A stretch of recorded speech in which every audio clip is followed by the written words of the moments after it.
अस्सलाम वालेकुम बच्चों। ये जो फर्स्ट ईयर अब तुम लोगों को जो करवा रहा था क्वेश्चन फाइनेंशियल स्टेटमेंट का, तो ये क्वेश्चन को मैं फाइनेंशियल स्टेटमेंट के इस क्वेश्चन को आपके सामने लेकर आ रहा हूँ। पूरा देख लो एक दफ़ा फिर, क्योंकि कुछ लोग आप लोग लास्ट क्लासेस में नहीं थे। देखिए क्वेश्चन नंबर 1 किस तरह सॉल्व हो रहा है, ठीक है। सामने रखिएगा क्वेश्चन नंबर 1 का और उसके सोल्यूशन की बात होगी। क्वेश्चन नंबर 1 के अंदर आप ट्रायल बैलेंस देख लीजिए, वैसे ही मौजूद है। 2 चीज़ें बनानी है, एक इनकम और लॉस स्टेटमेंट बनाना है, ठीक है, और दूसरी क्या चीज़ प्रिपेयर करनी है आपको, बैलेंस शीट प्रिपेयर करनी है। अब सबसे पहले आपने सेल्स रेवेन्यू उठाया, इसमें जाइए क्वेश्चन नंबर 1 में सेल्स रेवेन्यू चाहिए था आपको। आप यहाँ देखिए ये सेल्स रेवेन्यू की वैल्यू मौजूद है 2,53,000, यहाँ ला के 2,53,000 सेल्स रेवेन्यू लिख दिया। फिर वहीं से आप सीख चुके हैं सेल रिटर्न और सेल डिस्काउंट। तो सेल रिटर्न और सेल डिस्काउंट आपने ये पिक किया कि जनाब सेल रिटर्न जो है वो 5,000 है, सेल डिस्काउंट जो है 2,000 है। 5,000 और 2,000 को लिखकर आपने माइनस किया, नेट सेल रेवेन्यू आ गया 2,46,000, ठीक हो गया। इसी के बाद आपने बिगनिंग इन्वेंट्री पिक की, मर्चेंडाइज इन्वेंट्री बिगनिंग लेकर आए, उसमें आपने परचेजेज लिखा, ट्रांसपोर्टेशन ऐड किया, ग्रॉस परचेजेज आ गया। रिटर्न और डिस्काउंट माइनस करते चले गए, कॉस्ट ऑफ नेट परचेजेज आया, नेट परचेजेज को बिगनिंग में प्लस किया, आपके पास गुड्स अवेलेबल फॉर सेल आ गया। जिसके बाद एडजस्टमेंट डाटा से मर्चेंडाइज इन्वेंट्री एंडिंग उठाई आपने, और एंडिंग इन्वेंट्री जो है हमेशा वो यहाँ से क्या होती है, लेस होती है। तो एंडिंग को आपने यहाँ से लेस किया।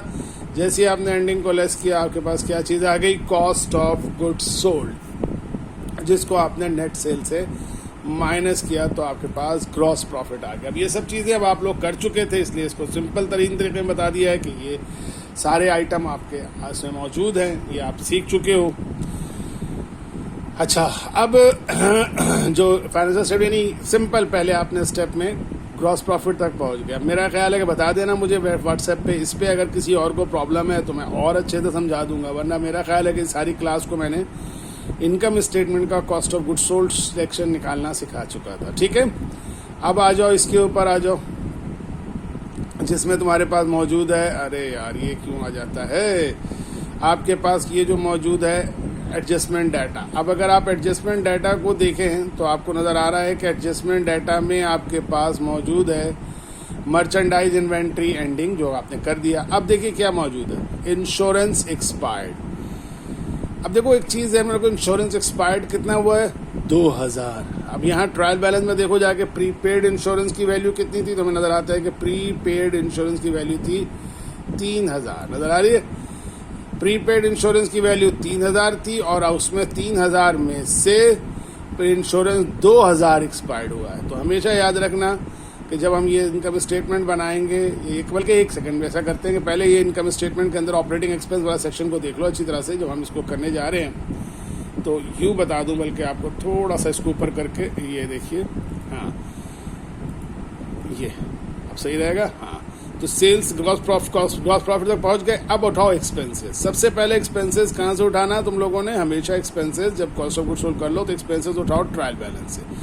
अब देखो ट्रायल बैलेंस के अंदर अगर तुम नोट करो तो ट्रायल बैलेंस में सबसे पहला एक्सपेंस हमें नज़र आ रहा है इस लाइन में, अगर हम गौर से देखें तो सैलरीज एक्सपेंस है, उसके बाद रेंट एक्सपेंस है, और उसके बाद जनरल एक्सपेंस है। ये 3 एक्सपेंसेस हैं। अब 5 ईयर वगैरह में ना इतना तरतीब से नहीं होगा, यानी बिल्कुल थोड़ा सा आगे, यानी सैलरीज एक्सपेंस के बाद रेंट एक्सपेंस या जनरल एक्सपेंस। मैंने तो बड़ा साथ साथ लिखा है ना सवाल में, ताकि ज़रा आसानी रहे बच्चों को। लेकिन एग्जाम वगैरह में अगर सैलरीज एक्सपेंस यहाँ है तो ज़रूरी नहीं कि रेंट एक्सपेंस इसके बाद हो, रेंट एक्सपेंस यहाँ होगा, जनरल एक्सपेंस उसके बाद होगा, लेकिन अमूमन साथ साथ भी होते हैं। तो इसलिए ध्यान में रखना है कि थोड़ा सा आगे पीछे देख लेना। तो इस वक्त मैंने पहला काम ये किया कि तीनों एक्सपेंस, कौन से तीनों expense, salaries expense, rent expense और जनरल एक्सपेंस ला के यहाँ लिख दिए। ये सैलरीज एक्सपेंस लिखा मैंने, ठीक है, ये रेंट एक्सपेंस लिखा, और ये क्या लिखा, जनरल एक्सपेंस। अच्छा, अब सिर्फ थोड़ा सा ख्याल करना है इन तीनों की अमाउंट लिखते वक्त। सैलरीज एक्सपेंस कितनी है, 32, रेंट कितना है, 25, और जनरल एक्सपेंस कितना है, 10,000। अब करना ये होता है कि जब भी हम इन तीनों एक्सपेंसेस को लेकर आते हैं तो सिर्फ ये देखते हैं कि उनकी कोई एडजस्टमेंट है या नहीं है, ठीक है ना। तो अब अगर देखो सैलरीज एक्सपेंस था 32,000, तो सैलरीज के बारे में बता रहा है कि सैलरीज पेएबल है 3,000। अब ये चीज़ सिखाई थी ना कि अगर एक्सपेंस 32,000 आपके पहले से पे हो चुका है जो ट्रायल बैलेंस में, और 3,000 जो है पेबल है, तो 32,000 और 3,000 दोनों आपस में क्या हो जाएंगे, प्लस हो जाएंगे। ठीक है, 32,000 और 3,000 आप, अगर इसमें तुम लोगों को मेरी बातें समझ में ना आ रही हो ना, तो अपने पास नोट्स खोल के रखना। ठीक है, नोट्स खोल के रखोगे तो ये बड़े आराम के साथ मेरी बातें सुनते जाओगे, समझ में आएगा। 32 और 3,000 को प्लस करके यहाँ पे सैलरीज एक्सपेंस आना चाहिए कितना, 35,000। तो सैलरीज एक्सपेंस आ जाएगा 35,000, यहाँ पर आ जाएगा आपके पास। सैलरीज एक्सपेंस 35,000 के बाद दूसरे नंबर पे था रेंट एक्सपेंस जो कि 25,000 था। ठीक है, तो सैलरीज एक्सपेंस 35,000 हो गया। अब रेंट एक्सपेंस 25 है, रेंट एक्सपेंस 25 के साथ अगर यहाँ देखो तो रेंट प्री पेड है 1,000। अब बताया था, सिखाया था कि रेंट अगर हमने पे किया है और उसके बाद बताया जा रहा है कि रेंट में प्री पेड है, रेंट अनएक्सपायर्ड है, रेंट एडवांस है, इसका मतलब तो वो माइनस हो जाएगा। यानी 25,000 से ये जो 1,000 एडवांस रेंट है माइनस होगा और रेंट एक्सपेंस कितना आएगा, 24,000। तो क्या याद रखना है कि हमेशा कोई एक्सपेंस ट्रायल बैलेंस से पहले उठाते हैं। ठीक है, और उठाने के बाद अगर वही एक्सपेंस एडजस्टमेंट डाटा में पेबल है, अक्रूड है, आउटस्टैंडिंग है, अनपेड है, तो उस एक्सपेंस में ट्रायल बैलेंस वाली फिगर में एडजस्टमेंट डाटा में लिखी हुई फिगर को प्लस करके यहाँ लिख देते हैं, क्योंकि उसकी वजह से एक्सपेंस बढ़ाना होता है। जबकि अगर वही एक्सपेंस ट्रायल बैलेंस में हो लेकिन नीचे पेबल नहीं लिखा हो, बल्कि जैसे रेंट में क्या लिखा है, प्रीपेड लिखा हो, अनएक्सपायर्ड लिखा हो, तो इसका मतलब होता है कि वो एक्सपेंस हमने एडवांस पे किया है, तो वो माइनस कर देते हैं। ठीक है, तो देखो रेंट एक्सपेंस आ गया 24,000। तो दो बातें सीख गए, सैलरीज एक्सपेंस में पेबल होने की वजह से प्लस किया, जबकि रेंट एक्सपेंस में हमने एडवांस या प्रीपेड होने की वजह से माइनस किया। तीसरा एक्सपेंस था जनरल एक्सपेंस 10,000। अगर हम देखें तो एडजस्टमेंट डाटा में जनरल एक्सपेंस की कोई एडजस्टमेंट नहीं है, तो general expense as it is आ जाएगा 10,000। ठीक हो गई बात। अब हमने पहले वो तमाम एक्सपेंसेस जो यहाँ थे वो तीनों एक्सपेंसेस यहाँ लिख लिए, लेकिन अब तीनों एक्सपेंसेस के बाद कुछ ऐसे एक्सपेंसेस लाने होते हैं जिन एक्सपेंसेस को शुरू में हम रिकॉर्ड नहीं करते हैं। अब उसका पता कैसे चलता है, तो यहीं से पता चलेगा। अब पहला शुरू से पढ़ोगे, यहाँ पे अब देखो पहला पॉइंट इन्वेंट्री एंडिंग था, वो हो चुका। दूसरा नहीं बल्कि चौथा और पांचवा पॉइंट भी हो चुका, लेकिन अब दूसरा पॉइंट क्या था, इंश्योरेंस एक्सपायर्ड। असल में एक्सपायर्ड कौन सी चीज होती है, जो प्रीपेड होती है। तो यहाँ देखो एक आपके पास इंश्योरेंस है प्रीपेड। अब यहाँ फिर दोहरा दूं, एक बात याद रखिएगा, प्रीपेड का मतलब होता है अनएक्सपायर्ड। तो कभी भी कोई प्रीपेड कहे तो उसका मतलब होता है अनएक्सपायर्ड, और अनएक्सपायर्ड और प्रीपेड का मिला के मतलब होता है कि वो चीज़ एडवांस है। यानी हमने साल के दौरान इंश्योरेंस एडवांस में पे किया था। कितना पे किया था इंश्योरेंस एडवांस में, 3,000 पे किया था। और साल के आखिर में अब कितना इंश्योरेंस खत्म हो गया, 2,000 इंश्योरेंस खत्म हो गया। तो जो इंश्योरेंस खत्म हो गया, एक्सपायर्ड हो गया, वो असल में क्या बन गया, एक्सपेंस बन गया। तो कभी भी अगर कोई एक्सपायर्ड दिया हुआ हो तो इंश्योरेंस एक्सपेंस को उसको यहाँ लिख दिया जाएगा। उसको इंश्योरेंस एक्सपेंस भी लिख सकते हैं, उसको इंश्योरेंस एक्सपायर्ड भी लिख सकते हैं, और वही अमाउंट लिखेंगे जो एक्सपायर्ड थी, और वो कितनी थी, 2,000।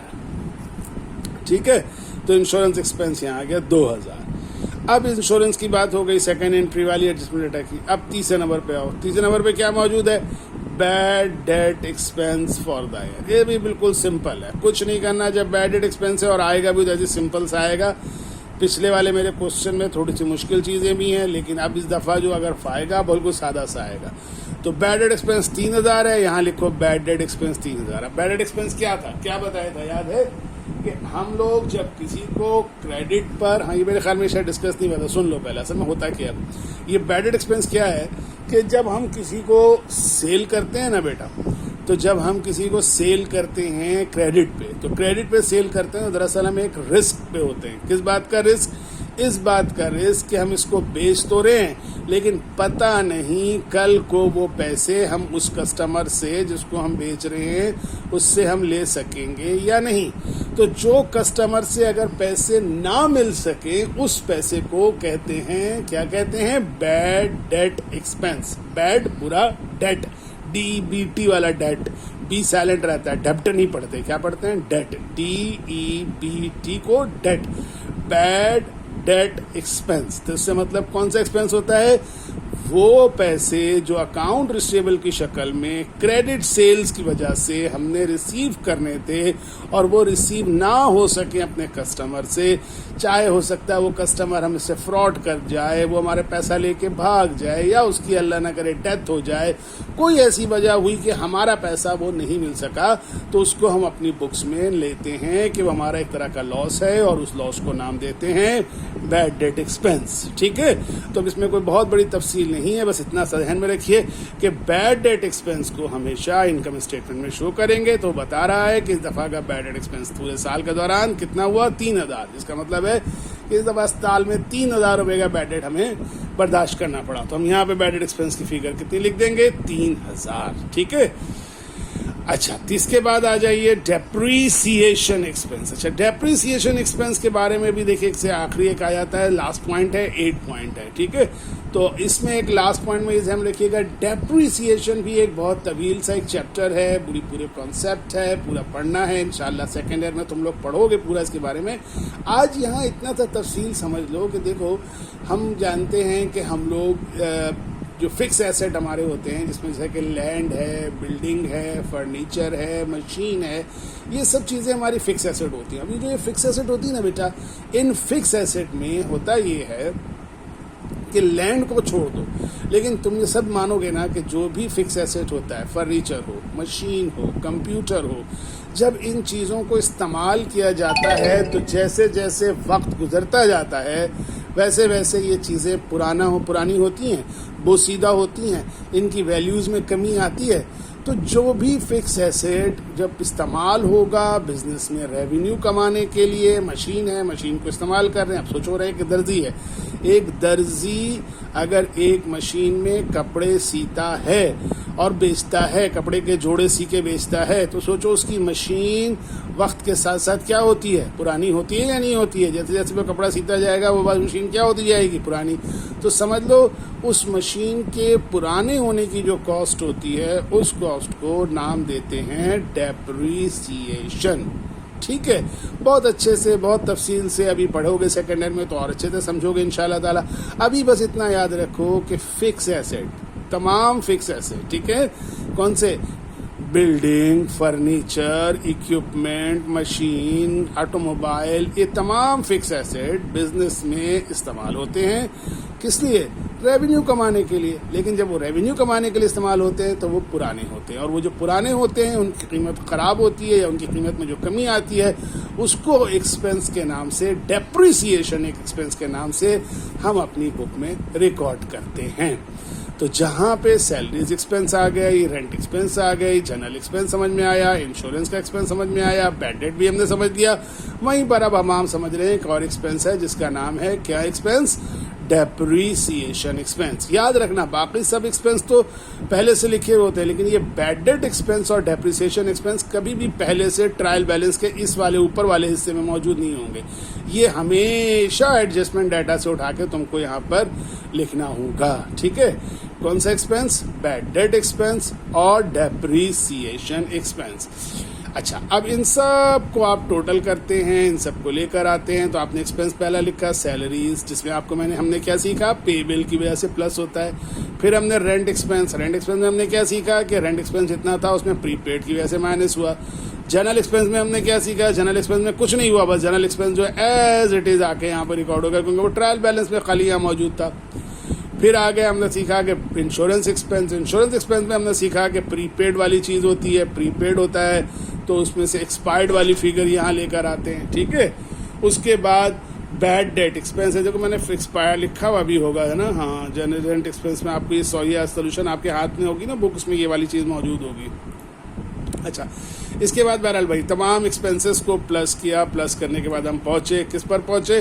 तो हम पहुंच गए total operating expense. Total operating expense कितना हो गया? 78,000।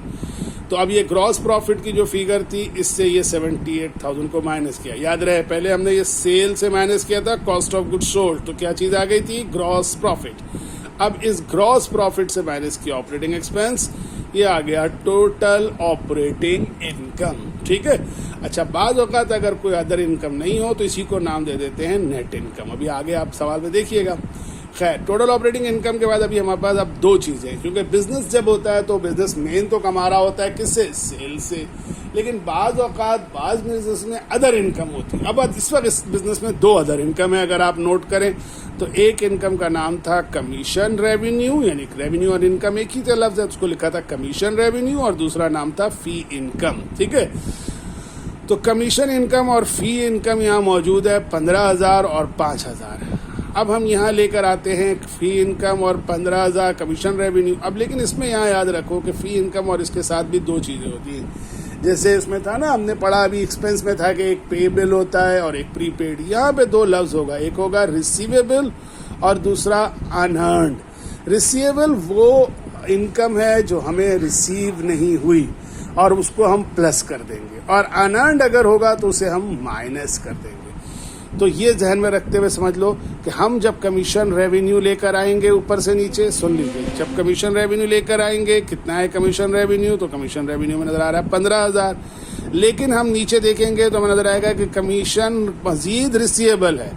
तो याद रखो, अगर ऊपर से कोई इनकम या रेवेन्यू, ऊपर से मुराद कहाँ से, ट्रायल बैलेंस से कोई इनकम या कोई रिसीवेबल को उठाया जाए, और उस इनकम और रिसीवेबल के बाद नीचे अगर देखा जाए उसमें रिसीवेबल लिखा हो, या ऊपर वाले, सॉरी मैंने क्या बोला, मुझे ये कहना था कि ऊपर कोई रेवेन्यू या इनकम हो, और ये वजह से 15,000 का है, और फी इनकम है, तो इनकम और रेवेन्यू तो सेम है। उसके बाद नीचे चेक करो, अगर वहाँ पे कोई रिसीवेबल हो तो उस रिसीवेबल को क्या कर दो, रिसीवेबल को उस इनकम में प्लस कर दो, और अगर कोई अनअर्न्ड हो तो अनअर्न्ड को वहाँ से क्या कर दो, लेस कर दो। तो यहाँ पे क्या मौजूद है, अनअर्न्ड। ठीक है।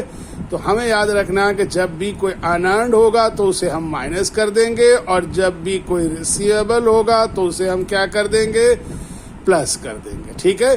तो इसीलिए अगर तुम यहाँ पे नोट करो तो हमने फी इनकम 3,000, बल्कि पहले कमीशन रेवेन्यू था 15,000, जो कि यहाँ कमीशन रिसीवेबल था, तो रिसीवेबल होने की वजह से 15,000 में 3,000 प्लस, 3,000 नहीं, सॉरी 5,000 है, 15,000 में 5,000 प्लस करके यहाँ पर जो हमने कमीशन रिसीवेबल लिखा वो कितना लिखा, वो कमीशन रेवेन्यू लिखा, वो कितना लिखा, 20,000। इसी तरह अनअर्न्ड कमीशन कितना था, 2,000। तो फी इनकम या फी रेवेन्यू कितनी था, 5,000। 5,000 से हमने ये 2,000 माइनस करके 3,000 लिखा। ठीक है बेटा, थोड़ा सा शायद आगे पीछे बता दिया मैंने, लेकिन समझ में आ जाना चाहिए किस तरह से। तो इस तरह से एक जो कमीशन इनकम है, उस इनकम में या कमीशन रेवेन्यू में रिसीवेबल ऐड हो जाएगा और अनअर्न्ड माइनस हो जाएगा। जिस तरह हमें मालूम है कि जब हम यहाँ पे काम कर रहे थे तो पेएबल जो था लफ्ज़, वो एक्सपेंस में प्लस हो गया था, और प्रीपेड जो था वो माइनस हो गया था। इसी तरह एक्सपेंस में से पेएबल और प्रीपेड का था, इसी तरह इनकम में रिसीवेबल और अनअर्न्ड का होगा। ठीक है। अब मैं इस वाली वीडियो को लंबी हो जाएगी, तो ऐसा है कि यहाँ पे रोक रहा हूँ, मैंने इनकम स्टेटमेंट कंप्लीट कर दिया है। अब इसी के साथ मैं इसकी बैलेंस शीट दूंगा ताकि इसमें आ जाए, बल्कि यार चलो सुन ही लो, इसी में कोशिश करता हूँ कि अगले 25 मिनट में कंप्लीट कर दूँ, वरना फिर अगली वीडियो में अगला क्वेश्चन पूरा देता हूँ ना, फिर सही रहेगा, वरना फिर मिक्सअप हो जाएगा। अब देखिए, बैलेंस शीट बनाने के लिए जैसे कि हर दफ़ा की तरह पता है आपको कि आपको क्या चाहिए, आपको फॉर्मेट मालूम होना चाहिए। सबसे पहले बैलेंस शीट बनाते वक्त अब आपने ध्यान में रखिए कि आपने सबसे पहले फॉर्मेट याद करना है। फॉर्मेट याद करने में लिखा आपने पहला चीज़ क्या लिखना है, कैश। कैश के बाद अकाउंट रिसीवेबल लिखेंगे। अकाउंट रिसीवेबल, ये देखिए कैश 14,000 था, कैश लिखा क्योंकि एसेट साइड में है। अकाउंट रिसीवेबल कितना है, 61,000, अकाउंट रिसीवेबल लिखा 61,000। इससे लेस कर देंगे क्या चीज़, allowances for bad debt. Allowances for bad debt को लेस करने के लिए लाजमी से क्या चीज़ आती है, असल में जब बैड डेट एक्सपेंस यहाँ याद करो, याद है बैड डेट एक्सपेंस वाला पॉइंट, कि बैड डेट एक्सपेंस था फॉर द ईयर कितना, 3,000, जिसको तुमने यहाँ बैड डेट एक्सपेंस के नाम से यहाँ 3,000 लिखा था। वो बैड डेट एक्सपेंस जो 3,000 यहाँ लिखा था, तो याद रखो कि ये बैड डेट एक्सपेंस जो 3,000 है, वही बैड डेट एक्सपेंस यहाँ पर आके क्या हो जाएगा, अकाउंट रिसीवेबल से माइनस हो जाएगा। ठीक है। और लेकिन आप किसको क्या नाम देंगे, इसको नाम देंगे less allowances for bad debts. तो अकाउंट रिसीवेबल 61,000 ट्रायल बैलेंस से उठाया, बैड डेट को लेस कर दिया, कितना आ गया 58,000। ठीक है, इसके बाद जब चूंकि सारे रिसीवेबल आ रहे हैं, कैश के बाद हमेशा बैलेंस शीट में अगर याद रखना हो ना, तो कैश के बाद हमेशा बैलेंस शीट में सारे रिसीवेबल आते हैं। तो पहले कौन सा रिसीवेबल आ गया, अकाउंट रिसीवेबल, लेकिन उसके बाद कौन सा रिसीवेबल आना चाहिए, कमीशन रिसीवेबल। तो इस सवाल में याद होगा, अभी थोड़ी देर पहले बोला था कमीशन रिसीवेबल था 5,000, वो कमीशन रिसीवेबल आ जाएगा इधर 5,000। ठीक है, फिर उसके बाद रिसीवेबल के बाद आ जाएगा merchandise inventory. Merchandise inventory ending कितनी थी, 40,000, वो एंडिंग आ जाएगी 40,000। फिर आ जाएगा प्रीपेड इंश्योरेंस और प्रीपेड रेंट। प्रीपेड इंश्योरेंस कितना है, 1,000। कहाँ से पता चला प्रीपेड इंश्योरेंस 1,000 है, तो इससे पता चला कि देखो प्रीपेड इंश्योरेंस कितना था यहाँ पे 3,000, जिसमें से अगर याद करो तो 1,000 क्या हो गया, 2,000 क्या हो गया था, एक्सपायर्ड हो गया था, याद है सबको। ये सबसे इसको देखो, 2,000 क्या हो गया था, एक्सपायर्ड। प्रीपेड इंश्योरेंस टोटल कितना था 3,000, उसमें से कितना एक्सपायर्ड हो गया 2,000। कि 3,000 में से 2,000 खत्म हो गया, तो यहाँ पे बचा कितना था 1,000। यानी आपने यहाँ पे लिखे हुए याद रखिए कि आपने 3,000 में से यहाँ पे इंश्योरेंस एक्सपेंस को, अगर मैं थोड़ा सा इधर ले जाके दिखाऊं, तो आपने इंश्योरेंस एक्सपेंस को लिखा था, ये देखिए इंश्योरेंस एक्सपेंस आपने लिखा था, ये रहा इंश्योरेंस एक्सपेंस।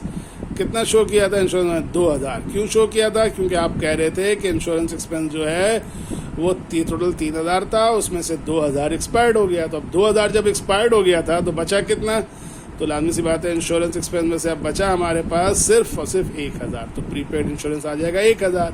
इसी तरह एक और आइटम था प्रीपेड रेंट, ये रहा प्रीपेड रेंट, वो भी इस जगह पे आ जाएगा, 2 प्रीपेड हो गए।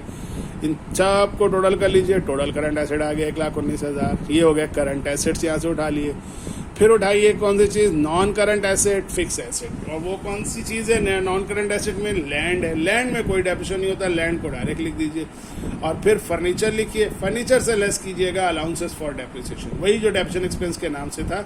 जो अमाउंट यहाँ डेप्रिसिएशन एक्सपेंस 4,000 आई थी, वो यहाँ अलाउंसेस फॉर डेप्रिसिएशन 4,000 माइनस कीजिए 96,000, इन दोनों को प्लस कीजिए 146। अब क्या कीजिएगा, अब आप इस करंट एसेट को और इस नॉन करंट एसेट को प्लस कीजिए, टोटल एसेट आ जाएगा 1,46,000। ठीक हो गया।